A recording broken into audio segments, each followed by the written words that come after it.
मेरा मकाम अज दिता रब ने सदा कीती आ सपोर्ट कदे साड़ा नहीं ओ कीता मूंह ते बाई बाई विचों साले रड़दे मेरे तो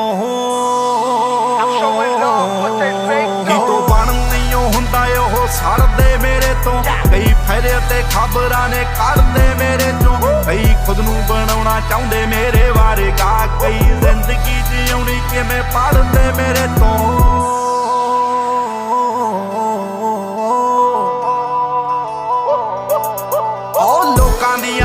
ਜਿਹੜੇ ਗੱਲਾਂ ਮਾਰਦੇ ਆ ਉਹਨਾਂ ਵਿੱਚ ਦੱਸੋ ਗੱਲਬਾਤ ਕਿੰਨੀ ਹੋਊ ਜੋ ਸ਼ਕਲ ਤੋਂ ਦੇਖ ਮੈਨੂੰ ਜੱਜ ਕਰਦੇ ਆ ਉਹਦੀ ਖੁਦ ਆਪਣੀ